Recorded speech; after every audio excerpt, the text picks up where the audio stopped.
Hey, young girl. We are back with a new episode this week. I want to start by just saying thank you to all who all have been watching, listening, sharing over on YouTube, listening over on Apple Music and Spotify. So, thank you. Today, I want to talk about something that a lot of us in the Black community deal with, and that is eczema. So, about I have a history of having eczema as a child. And as an adult, I really never had issues with my skin. But last year, out the blue, I really started breaking out with this like rash. Started kind of like on my hands, moved up my arms, even moved over to my legs. So I went to the dermatologist and they said it was eczema. Of course, they gave me different creams, different ointments that were supposed to stop the itching, help with the swelling, because, of course, once you start scratching it, it becomes inflamed and red, and it was spreading. Because, like I said, it started in a small little spot and then it kind of spread all over just out of the blue. Like I said, the dermatologist said that it was eczema.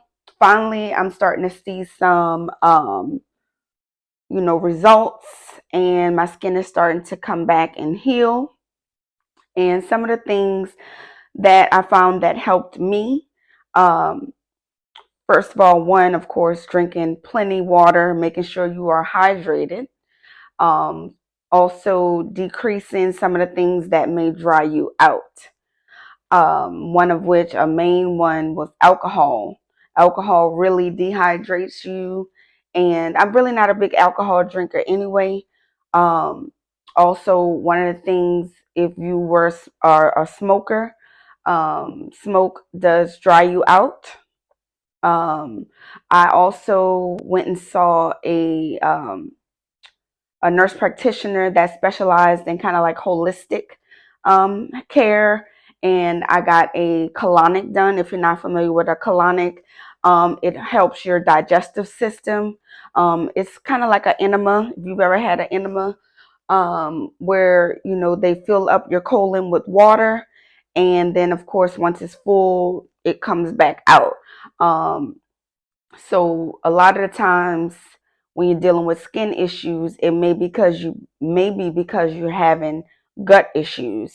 You might have poor gut health, so you may need to detox, do a good cleanse, and go from there. Another thing that I did, I started, you know, stop using really hot baths.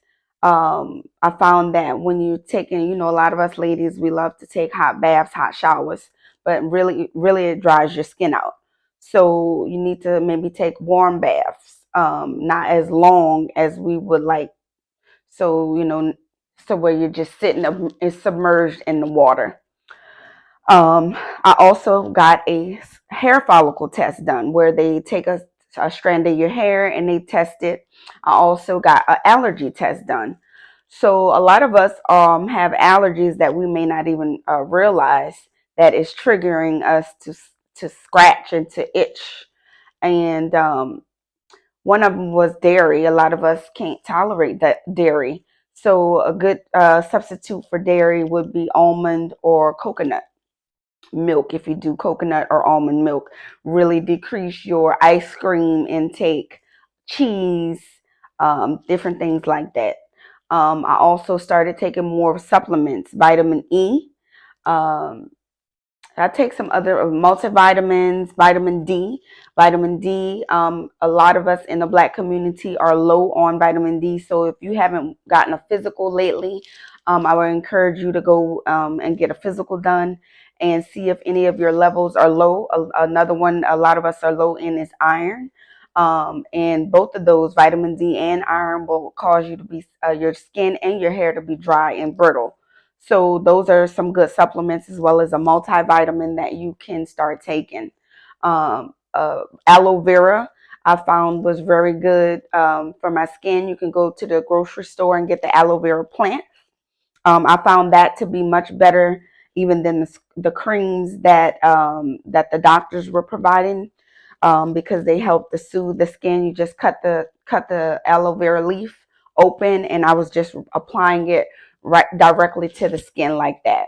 Um, Shea butter, cocoa butter, in a raw version, if you could find that from one of the more natural sellers.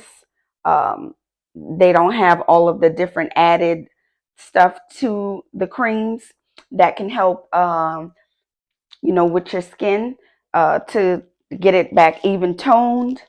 Um, and some of the stuff that I found were in the other lotions. Even though it said they are good for eczema, they have alcohol and different things in them that strip your skin. Um, Also, I found,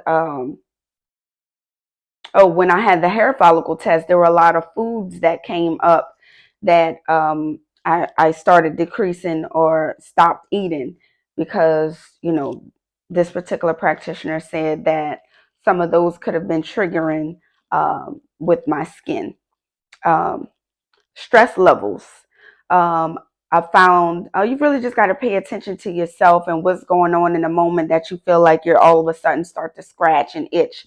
So a lot of times when you're getting stressed out, upset, and things like that, nervous, you may start to itch unconsciously, and try not to scratch it. I know sometimes that could be very hard because it can be, I didn't even realize, sometimes when I was seeing babies, that would come into the hospital and clinic appointments and things like that, and they would have this really bad eczema. And I just, at the time, I couldn't even fathom how it could get so bad. But I mean, when it itches, you really want to scratch to relieve that itch. So it's hard to not scratch it. Try to keep your nails really trim low, so you won't scratch the skin open, because at that point the skin is very fragile and you can get easily cut open the skin.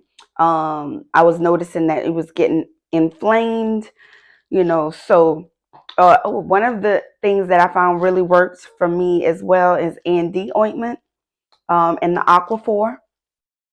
Vaseline to me made it worse. I also started noticing when using latex gloves, I was starting to get a real sensitivity to those gloves.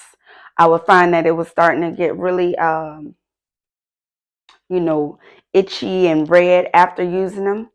So I started substituting with the nitrile, NITRILE gloves instead. Um, Rice and potatoes, all of those starchy type of things, they have a lot of sugar. And if you may not realize, if you are a diabetic, I'm not a diabetic, but I'm just saying that most diabetics, because of the high in sugar intake, they have skin issues as well. And that's why a lot of their family practice doctors also tell them to see a podiatrist for their feet, because a lot of times the skin will get so thick that you don't even realize that you punctured the skin or cut it. So make sure you are limiting sweets as well, and pushing that water, making sure you're getting enough rest. So, because a lot of times when you're not rested, you get stressed out easily because you're tired. So, those are just some tips, y'all. Hopefully, though, that helped. If anybody else has some great tips you want to leave in the comment section, to help anybody else. And hopefully this video helped. And I will see y'all next week. Bye.